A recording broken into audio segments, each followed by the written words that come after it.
Is the Sony a7C, is it worth getting for video and maybe some photos? I use this camera every day for the last 2 weeks, and these are my first impressions.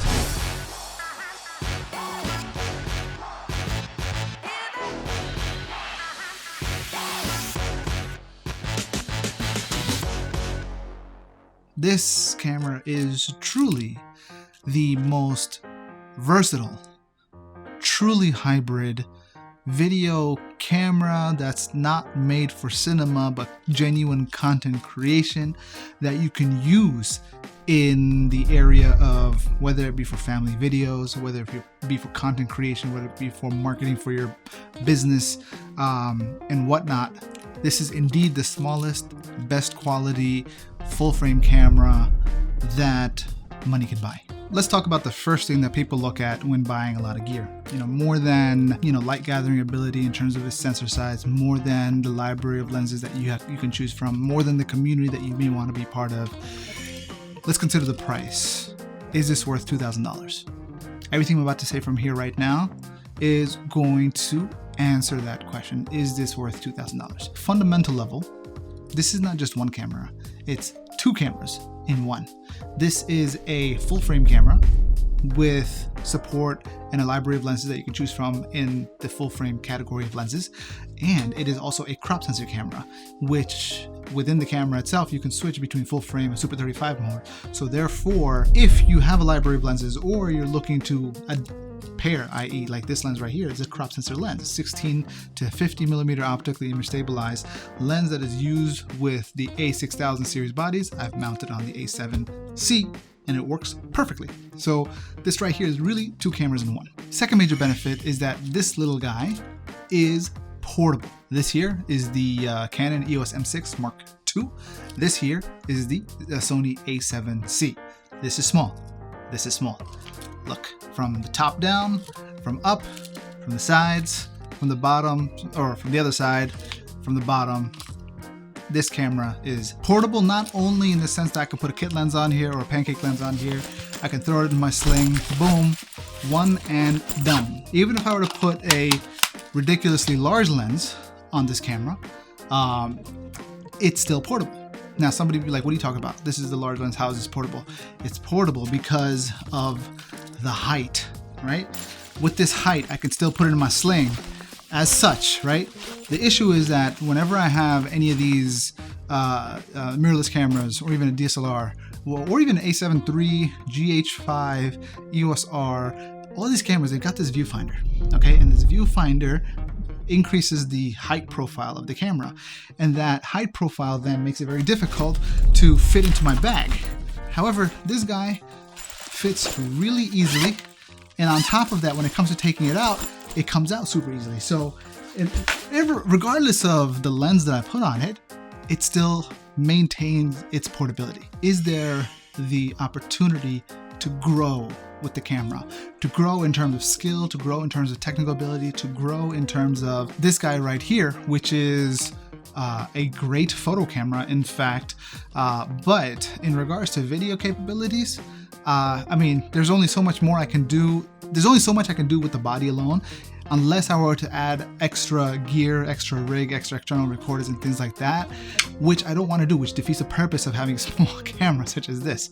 However, similar size body, but the potential of growth and what I can do and how I can hone my skills, whether it be the use of picture profiles in terms of the combination of lenses, in terms of the way I can shoot my videos, whether I want to do Super 35 versus full frame, and the opportunity of growth and learning that comes with that is significantly more in a system such as this. Let's not forget about brand familiarity and community that comes with that. Why do I mention branding? Well, let's not dismiss the power of branding, because a big part of branding has to do with the story that we tell ourselves and a lot of the identity that we have in terms of who we are as creators. And one of the beautiful things that Sony has done, and I love their slogan, be alpha. that's powerful, right? There's a story there, and that alpha mentality, so to speak, is kind of ingrained in the name, right? The name is like a sail. It's not an anchor. It doesn't hold it down. It carries it forward. It lets people know, anybody who might be wanting to use this camera, that they would be in the upper echelon of creators. Again, it's marketing, it's branding, but it ties to identity, it ties to an individual's aspirations, which is powerful and it's important. What about image quality? The thing that really matters. Why are you buying an image capturing device except that the quality of the image is good? How does it compare to the quality of image captured from something like a GH5, which we're looking at here right now, or the EOS M6 Mark II versus something like this, right? These are all different price points, mind you, right? $2,000, $1,000, $1,000. That's, but it's less about, once you know what you want, is now a question of what are you willing to pay for it, as opposed to can I afford it, right? It becomes a question of what do I have to do to afford it if something is what you're looking for. And this is the kind of mentality that good branding, good storytelling has, and I think Sony has done a great job in being able to do that.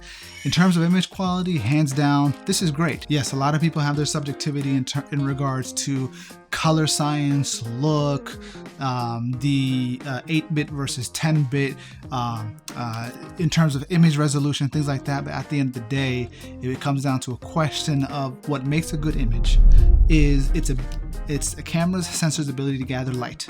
Okay, that's number one. Number two is how good is the dynamic range within the ability to capture that light. Number three has to do with the image that you're capturing. Is it a stable image, right? Is it shaky? Is it not shaky? Mind you, I haven't mentioned resolution. I haven't mentioned color depth. I haven't mentioned whatever other bells and whistles that come with it. Those don't matter as much. Being able to gather the light, being able to gather the dynamic range within that light, and having a clean and stable image. These are the three most important things that come to image quality. And a big part of that has to do with what is the glass you're putting in front of the sensor to be able to capture that image. So, but ultimately, even if the glass is not the best glass, maybe it's a vintage glass to give it a particular aesthetic, right? The sensor itself needs to be able to do the best job possible to be able to do that. Yes, it does that. It does that better than the Lumix GH5 in regards to low light. It does that better than the EOS M6 Mark II in terms of low light. It does that better in terms of dynamic range because of the picture profiles I have access to. In fact, I would say the GH5 puts up a pretty good fight against the sensor that's twice its size and has more pixels and resolution, only by the virtue of the fact that this has been geared towards video. It's got other things to compensate for it, such as hybrid log gamma, such as its sensor being something that you can kind of expose higher and then kind of bring that information down. This thing here is designed to capture a lot of light in the low light area, in the highlight area. You got picture profiles, S-Log, hybrid log gamma, different flavors of that. It just allows you to squeeze more out of the sensor, which ultimately gives you a better image. Can't do that with this. I know there are certain ways and certain hacks to be able to get maybe a C-Log on here, but again, it's not something that comes out of the box. It's something that I might have to go figure out on a technical level, and it's not something that maybe has a community around it. So, but then again, when I'm going to that level, the body here doesn't even matter. In fact, if I have, say, an Atomos recorder, right? Atomos Ninja 5, that device itself unlocks so many great things across multiple different camera bodies, not just one guy. So at that point, it actually renders the ability of the camera body obsolete. However, if we were to do it sans the external gear, is the image quality right out of the box coming out really good?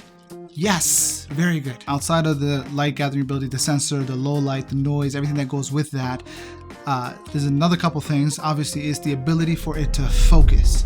The GH5 lacks in this area in the sense that it has an archaic, unreliable method of or technology in regards to being able to focus on an active level, which is okay. If you know what you're looking for, you can focus on your own, but that makes it not the best content creation camera that I can not only for myself use, but I can hand off to somebody who's less technical to be able to do that. Now, the Canon EOS M6 Mark II kind of fills that area in the sense that I have the ability to focus, I have the image quality that goes with it, and I can hand this off to somebody who doesn't know, but it doesn't have another major important thing, which is image stabilization.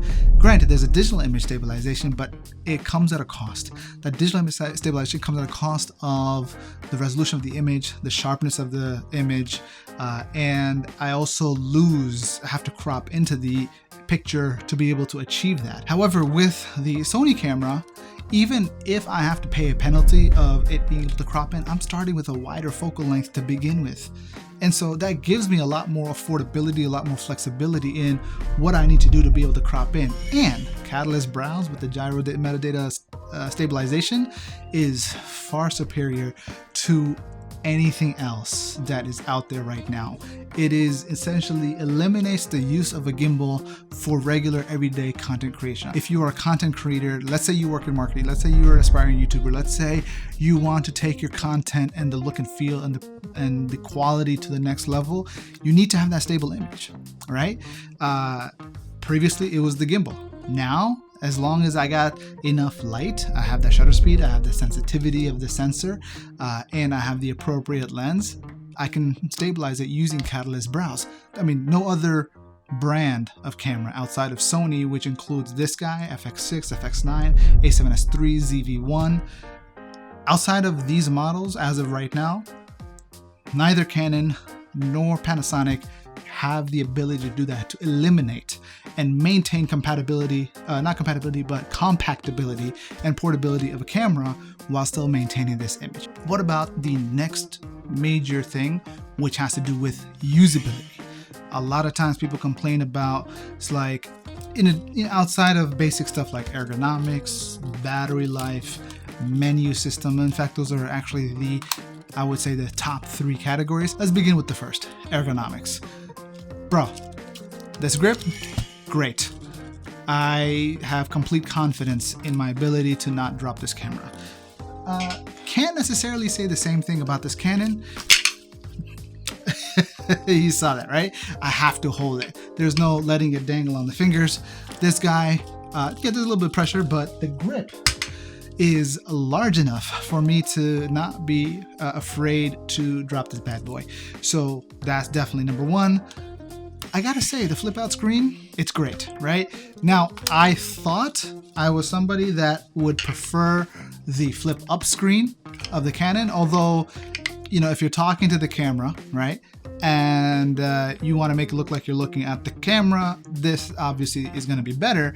However, I recognize the folly of this design. The folly of the design is the fact that when this camera falls, and it did fall, and that was what, in fact, it was the fall of this camera that shattered the screen that prompted me to obviously send this to Canon to get serviced and fixed and rent this bad boy in the meantime. And boy, did I recognize the value of something of this size. When something falls out like this, it can fold back in without much of an issue. So that's one. The other has to do with the fact that if this thing flips out, I don't have to worry about getting any kind of small rig adapter, although it's not that big a deal.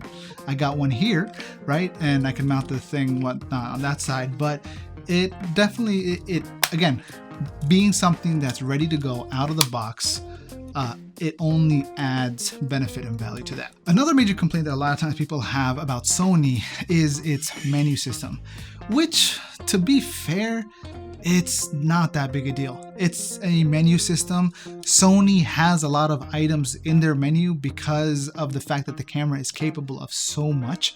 So there's going to be a lot of pages. The only thing that you got to kind of recognize is the fact that when you go to the menu, right, in the menu system itself, you'll notice that there's many pages, but you also have the option of creating your own custom menu page. That essentially resolves any issues as long as you know what you're looking for or what it is that you're gonna use. And this is something that might take you a moment to figure out, but there's plenty of videos up online. But Every person's custom menu is going to be unique to them. It's the things that they need, the things that they want access to, that they don't want to have to flip through a bunch of pages. Now, granted, it would make having a custom menu less important if you could just tap on the screen in terms of the pages, kind of like what Canon has done, but it's not that big a deal. In fact, once you go through the menu, spend about 30 minutes, go through the menu, create your custom menus. My custom menu is about 4 pages for the things that I want to get access to. And on top of that, there's the other major complaints that, it doesn't have enough function buttons. For me, I'm using this primarily for video. I just need to be able to operate in regards to my shutter speed, my ISO settings, and my aperture. Can I access those 3 things? I absolutely can. I've got this wheel right here, right? I've got this dial wheel over here, and then for ISO, just kind of press that button. You're ready to go. Granted, if I had the front wheel over here, would it make things easier? Sure, but it's not that big a deal. Once you get used to it, you're not even thinking about it. The other major benefit of this over like the M6 Mark II, in which it might even compete with the GH5, is battery life. GH5's battery life is about 3 hours, similar to this. I got 1 battery for the rental, and I haven't really desired I wish I had another battery. With the Canon, I gotta have at least 2 batteries. Because it's gonna last about a half hour, maybe a little bit more, maybe 45 minutes, and guaranteed it's gonna run out of juice. The Z batteries on the a7C, totally worth it. And in fact, if somebody's considering a6000 series, I would highly encourage them to pay the extra premium for the a6600 if they're going to be portable and mobile with it.